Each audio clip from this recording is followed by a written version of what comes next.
Hey, my name is Rowan Smith and I want to welcome you to the Training for Trekking podcast. Now, this is the world's very first podcast which is entirely dedicated to helping you train, prepare and conquer your upcoming hike, trek or mountain adventure.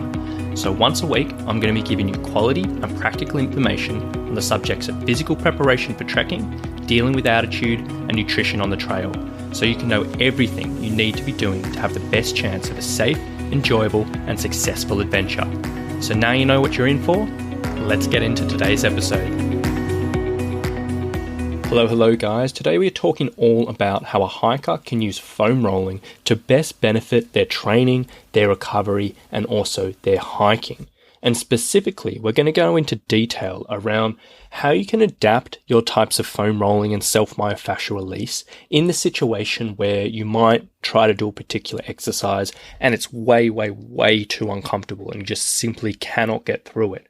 Or on the other end of things, if you try to do a particular foam rolling exercise and you just don't feel anything at all, and you know what you can do to actually step that up a bit and be a bit more in line with your particular level. Now, before we get into that, I just want to cover over a little bit around what the benefits of foam rolling are and self-myofascial reliefs and what we're actually trying to do with this. Because many people are pretty happy foam rolling away on so many different muscles, and they'll get one of those big rollers or a ball or something like that. They'll spend 10, 20, 30 minutes rolling away on certain muscles. It'll feel good. It'll feel great.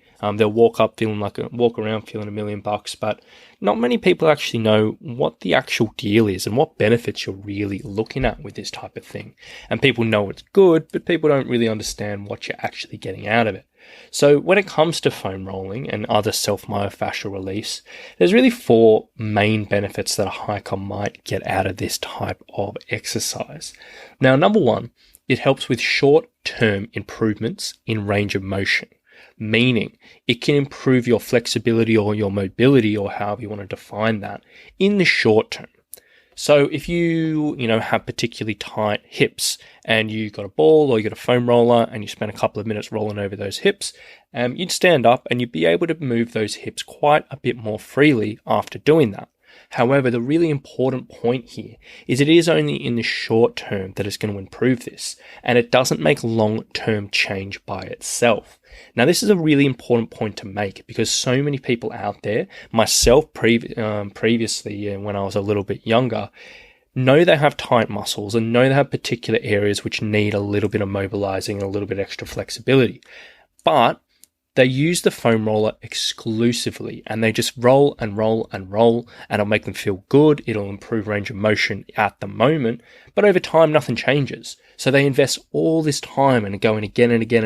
And it's just Groundhog Day and it's absolutely mental. Now, specifically for me, back in the day, back in my old meathead days when I used to really love lifting weights. Now, I'd gone a couple of years. I'd gotten into my, early 20s. I was starting to tighten up because I didn't really like a huge amount of stretching or anything like that. So muscles were getting tight. And it got to the point where with my workouts, as I was lifting weights, I knew if I was going to do particular exercises, I needed to mobilize myself or I'd be in a lot of pain.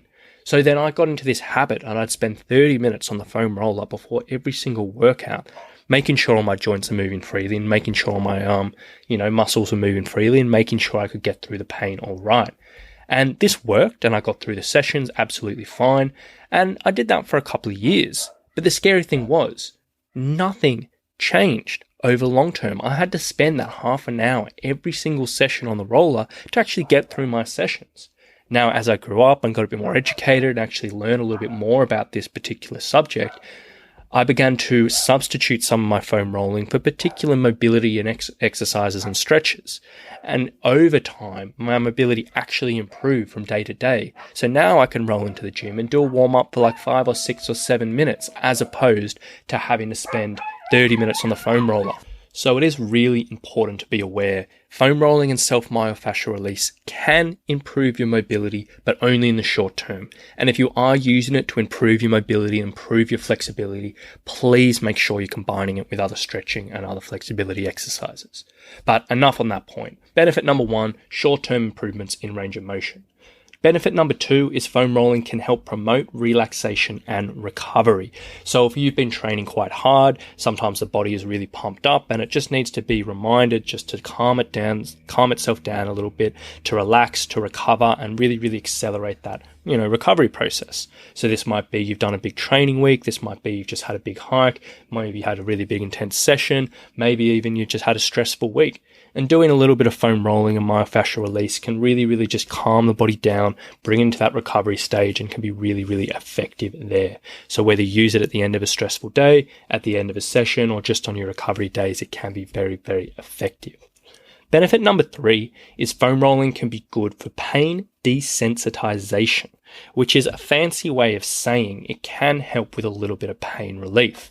So I'm sure if you've ever dealt with sort of plantar fasciitis in the past or some type of foot pain in the past, and you've done a little bit of rolling on the bottoms of your feet with a ball, and you do it for a little while and you stand up and you're like, oh, that feels really good actually. And, pain's gone or released a little bit and you feel fantastic. But then after a while it comes back. So then you roll again, and so forth.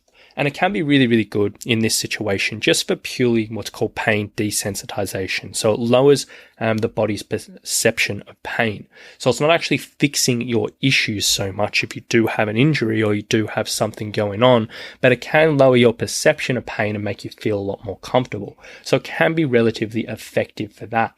And it can be great in a pain reduction journey as part of a comprehensive plan. And then on that note, it can also help reduce muscle soreness. So if you've got tight calves or sore legs after a big session or a big hike, you can do a bit of foam rolling. It can really help you feel a little bit better. Now, whether or not that improves your performance or not, or improve your recovery for performance, it definitely can help you feel a lot more comfortable. And that is half the battle.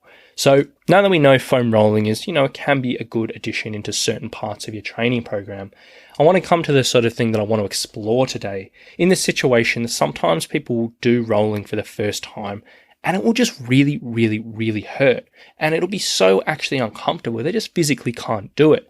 Now, an example of this is one of my online clients, Andrea, and she's been going through this training journey. She's been doing a huge amount of training, trying to relieve a little bit of knee pain and get herself fit for the trail.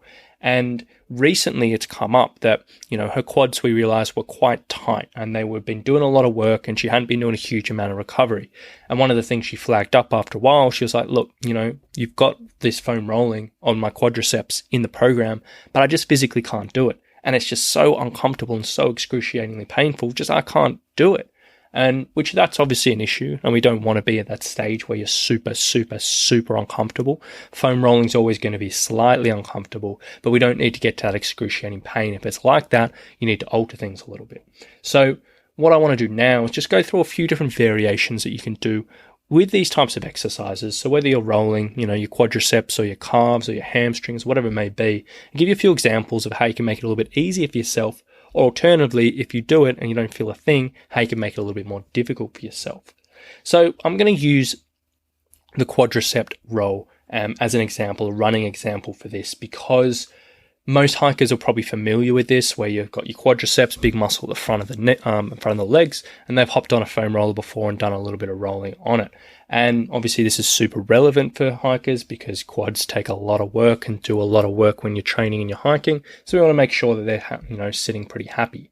Now, if you're in the situation where you hop on the foam roller and you try to roll your right quadricep and it's super, super uncomfortable, here are a few things you can try.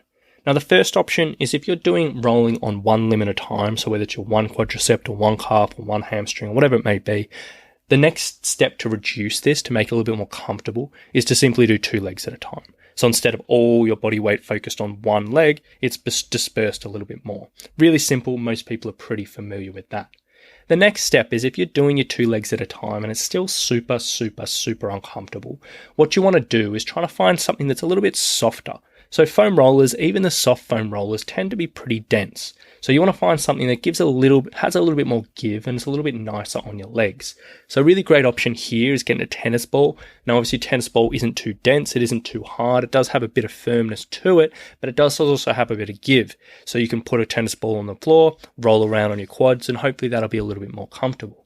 Alternatively, if it's super, super, super tight, you can even go into like a kid's toy store and get it like a handball or something that's a little bit softer again and do that, or anything else that's relatively soft. Still going to do the same job if you still feel like it's, getting into those muscles and getting to those hot spots, but you're just basically changing the density of the actual thing you're using just to make it a little bit more comfortable. Now, the next option on that is even if you whether they're using the ball or the soft thing is a bit of a hassle, or whether it still is uncomfortable, what you can do instead of actually being on the floor and rolling up and down your quads is trying to get like a rolling pin or a trekking pole and sitting in a chair and literally rolling up and down on your quadriceps like that, or any other muscle it may be. Now, the beauty of this situation is you can control the pressure that you put into your muscles. So it's not your body weight purely pushing down, but you can just push your arms and push the pin or push the trekking pole into certain bits of your muscle, and you can really, really control the intensity of that. So someone even with the most sensitive, outrageously uncomfortable quadriceps, they can give the softest, lightest touch with a rolling pin and just casually go across. And as it gets a bit more comfortable, they can put a bit more pressure, a little bit more pressure, a little bit more pressure. And eventually you'll get to the stage where you can't really feel anything with that rolling pin. And then you move up the chain to using the soft ball or using the foam roller on the two legs. So if you are struggling with a particular release on a particular part of the body, you can go through those options and anywhere more or less, and you will find something that works for you. Now, on the other side of things, if you are in the situation where you're rolling up and down on your quads or any other part of your body, and you're like, I don't actually feel anything, and you're on your foam roller, the next steps what you want to look at is, number one, finding a harder foam roller. So, there's lots and lots of different densities and hardness and firmness for these things. So you can go online, buy something that's a little bit firmer. The next step on that is if you get to the point where all the rollers are just not doing much, you can get a bit of PVC piping, which, is just very, very firm, solid, circular piping, and you can do rolling with that. That's a big step up, but that can definitely give you a little bit extra. You can go down the route of getting a harder ball. So whether you get a little cross ball or a baseball or one of those cork massage balls, which I absolutely love, that's quite dense, that's quite targeted. You can really, really get into things. The next step onto that is if you're using that ball and you still don't feel anything, you can go out and buy like a trigger point release gadget, which you can go online and just type in trigger point release tools, and there'll be things that are quite pointy and quite targeted, and you can use that. And another really great option is actually getting like a barbell and just simply using that to roll around, because that's got a huge amount of weight. It's very, very dense. It's very, very targeted. And one of my favorite quad releases is actually just sitting on the floor, getting a barbell and just running the ends of the barbell up and down your legs. Now, that's obviously going to be super, super targeted and very, very difficult for many people, but that's a nice progression for you there.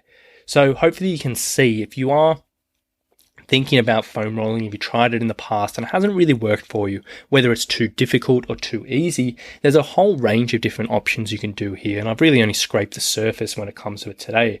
But you should just be able to be flexible and just try a few different things to see what actually works for you.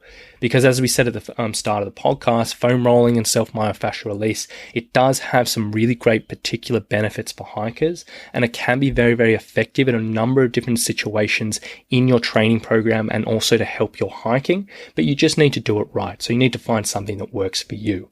So hopefully that's given you a little bit of insight how to best make the use of this type of training. It's very, very effective, and it does take a little bit of tinkering, but I highly, highly, highly recommend you get around it, I should say. Now, if you did want a little bit extra help with this and you were wanting some ideas around particular foam rolling exercises for particular parts of your body, or whether you wanted a bit more explanation around one of the options I mentioned, or when you want to dive into any other subject that we talk about on this podcast, I highly recommend you come and join up the Training for Hiking and Trekking Facebook group. Now, inside the group, I can share videos around exercises, I can give deeper tutorials around certain things, and I'm more than open to answering any question you may have around physical preparation for your hiking. So if you're not a part of that already, please come and join the Training for Hiking and Trekking Facebook group. I'll leave a link for it in the show notes below. But thank you very much for listening today, guys. I hope you got a bit of insight from all of this, and we'll talk to you very, very soon. Bye.